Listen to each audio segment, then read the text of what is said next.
سرخط مهمترین خبرها. برق را قطع کردند، زبان خط میگیرند. دعوت به ارتش در واروخ آغاز شده است. روسیه یک سامانه گروهی از مخالفان حکومت تاجیکستان را بست و امامه رحمان گفت جنگجویان انصارالله نقشه حمله داشتند.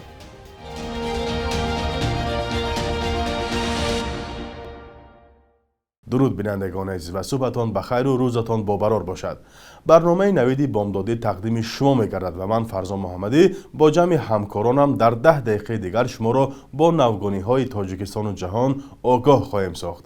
امروز 15 سپتامبر است. ساکنان چند محله جماعت واروخ در مرز قرقیزستان میگویند 3 روز باز برق ندارند و مقامات گفتند به شرط مشکل را حل میکنند که پسرانشان برای خدمت در ارتش خود را ثبت نام کنند. بعضی از ساکنان جماعت میگویند خدمت به ارتش حتمی است، ولی از فشار ناعادلانه و انتخابی بردن فرزندان عائله‌های کمبزاعت به ارتش ناراضی‌اند. مدثر، یک ساکن جماعت واروخ، روز 14 سپتامبر به رادیو آزادی گفت نمایندگان جماعت و کمیسریت حربی از 5 سپتامبر باز از جوانان و والدانشان برای رفتن به ارتش زبان خط میگیرند. واروخ یک جماعت شهر اسفره بیش از 40,000 اهالی دارد. معلوم نیست که بر اساس نقشه از این جماعت باید چقدر جوان به ارتش برده شود. در همین حال زبیدالله شمادوف، سخنگوی حکومت اسفره میگوید آمادگی برای دعوت به ارتش دوام دارد، ولی قطع برق در واروخ بی اساس است. او گفت جوانان واروخ علاقه اختیاری آماده‌اند که به ارتش روند و باور دارند در روزهای اولی دعوت می روند. معمولا مقامات دعوت تیر ماهی را از ماه اکتبر جدی می گرفتند، ولی حالا به نظر می رسد که در منطقه های دیگری تاجیکستان نیز از آغاز ماه سپتامبر با هر راه تلاش بردن جوانان را به ارتش دارند. دلربا صمد و مدیر دفتر آزادی شهروندی گفت ساکنان از آغاز ماه سپتامبر از چند مورد دعوت غیرقانونی به ارتش شکایت میکنند. مقامات روسیه پیامنت، سامانه وابسته به گروهی از مخالفان حکومت تاجیکستان را بستند. دسترسی به وبسایت 24.kg نیز در روسیه دستنوراست شد. طرح روسکومسوابودا میگوید هر دو سامانه برای نشر مطلب‌ها درباره جنگ اوکراین دستنوراست شدند. این لایحه از قول روسکومنادزور یا خدمات فدرالی نظارت در بخش علاقه روسیه نوشت پیامنت را برای 2 مطلب درباره جنگ اوکراین مسدود کردند. گزارش اول درباره احتمال موج دومی سفربری و فرستادن زندانیان به جنگ بوده است. سبب دیگری بسته شدن سامانه پیامنت سخنرانی محیدین کبیری، رئیس سازمان در تاجیکستان ممنوع پیمان ملی به طرفداری از اوکراین گفته می شود. به نوشته همین منبع سامانه 24.kg برای 4 خبرش در ماه اکتبر سال 2022 در حدود روسیه دستنوراست گردید. بعد از تجاوز روسیه به خاک اوکراین، مقامات روس 10 سامانه را برای نشر مطلب‌هایی که برایشان پسند نیست بستند.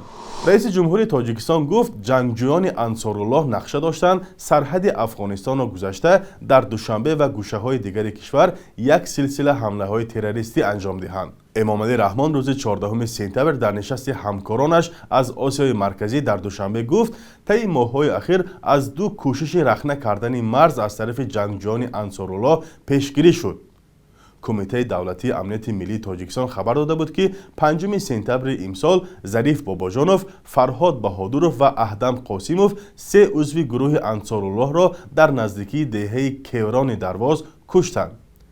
سنجش و تصدیق این خبر به واسطه منابع دیگر مشکل است، ولی آن در رسانه‌های جهانی بیانگر آسیب پذیری تاجیکستان از خطرهایی شد که از افغانستان سرچشمه می‌گیرند.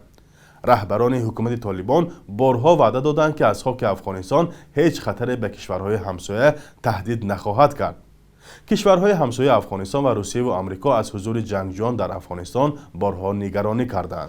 رهبران 5 کشور آسیای مرکزی و آذربایجان روز 14 سپتامبر در دوشنبه جمع آمده در نشست 5 مشورتی اشتراک کردند.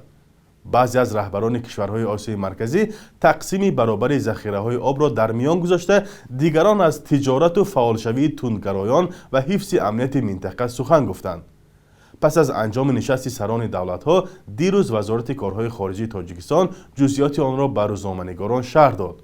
حالا در این موضوع گزارش سروناز روح الله و برات یوسفی را تماشا می‌کنیم. як изҳороту 4 санади ҳамкорӣ натиҷаи нишасти сарони кишварҳои осиёи марказӣ дар душанбе буд. дар изҳороти муштарак гуфта шуд баҳсу ихтилофҳоро аз роҳи сиёсӣ ҳал мекунанд. созмони милали муттаҳидро ба ҳайси як ниҳоди ҷаҳоние ки нақши меҳварӣ дар суботи байнулмилалӣ дорад эътироф мекунанд.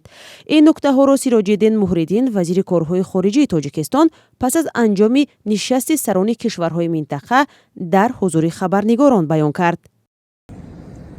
В контексте рассмотрения проблематики безопасности главы государств заявили, что дар заминаи амният, мутақобила бо терроризм, экстремизм, қочоқи маводи мухаддир ва чолишҳои дигар дар меҳвари ҳамкориҳои минтақа қарор хоҳад дошт.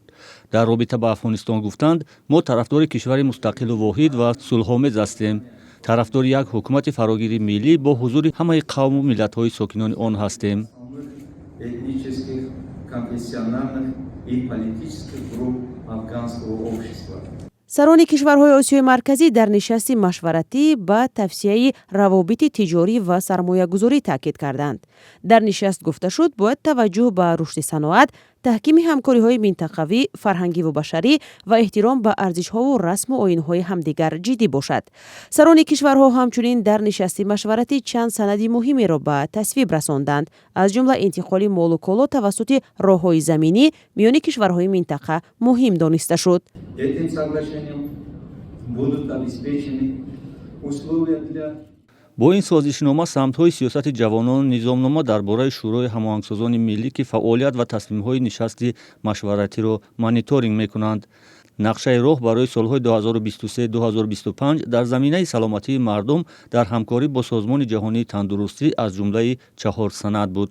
дорожная карта, поддержку здоровья и благополучия в Центральной Азии на 2022-2025 годы.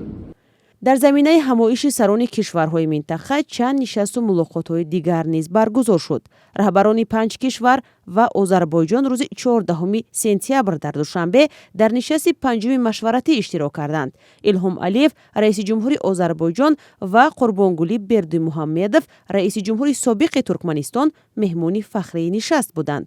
ба Қурбонгулӣ Бердимуҳаммедов нишони фахрии сарони кишварҳои осиёи марказӣ тақдим шуд.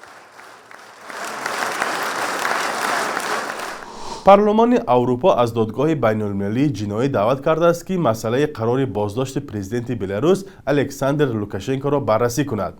ин ниҳод бо қабули як қатнома иштироки ҳукумати зери раҳбарии Лукашенкоро дар ҷанги таҷовузкоронаи Русия алайҳи Украина маҳкум кардааст. дар қатнома гуфта шуда ки низоми Лукашенко нерӯҳои Русия ва зархаридони ширкати муздурии Вагнерро бо пойгоҳ, таҷҳизоту лавозимоти ҷангӣ таъмин мекунад.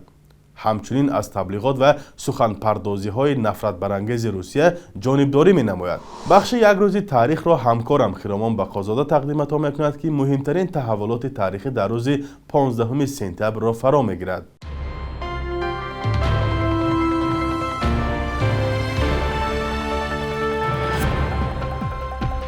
дар авҷи ишғолгариҳои қаламрави осиёи миёна аз ҷониби Русияи подшоҳӣ 15 сентябри соли 1878 экспедитсияи донишмандони ҷуғрофиёшиноси рус Пиряхеро дар Помир ифтитоҳ карданд ки номашро ба номи муҳаққиқи Помир Алексей Федченко гузоштанд. ин бузургтарин пирях дар Тоҷикистон буда дарозиаш беш аз 75 километр аст. мақомоти тоҷик солҳои охир аз обшавии пиряхҳои Тоҷикистон бар асари гармоиши иқлим изҳори нигаронӣ мекунанд ва мегӯянд дар 70-80 соли охир ҳаҷми пиряхи Федченко 15 километри мукааб ихтисор шудааст. 15 сентябри соли 2014 вазорати адлияи Қибрис хабар дод ки дар миёни садҳо ширкатҳои хориҷӣ дар ин қаламрави озод аз андоз 30 ширкати шаҳрвандони Тоҷикистон ҳам сабт шудааст. Қибрис яке аз давлатҳои ҷалбкунандаи пулҳои калони сарватмандони ҷаҳон мебошад ки ба хотири фирор аз андозсупорӣ ширкати худро дар ин минтақаи афшор сабти ном мекунанд. бовар меравад ки аксари ширкатҳои афшории тоҷикистонӣ марбут ба афроди бонуфуз ва наздик ба ҳукумат мебошанд. 15 сентябри соли 1959 зодрӯзи филмсози тоҷик Сафарбек Солиев аст ки соли 2021 яке аз даҳҳо қурбонёни коронавирус дар Тоҷикистон шуд. муаллифи филмҳои ҳуҷҷатӣ зиндагиву корномаи чандин шахсияти барӯманди фарҳангу давлати Тоҷикистонро зинда кардааст ки охиринаш Нисор ном дошт. صبح امروز در بانک‌های تجارتی تاجیکستان 1000 روبل روسی تقریباً به 115 سومانی برابر است. 100 دلار آمریکایی باشد تا 1097 سومانی ارزش دارد. قرب رسمی بانک ملی تاجیکستان برای امروز چنین تعیین شده است.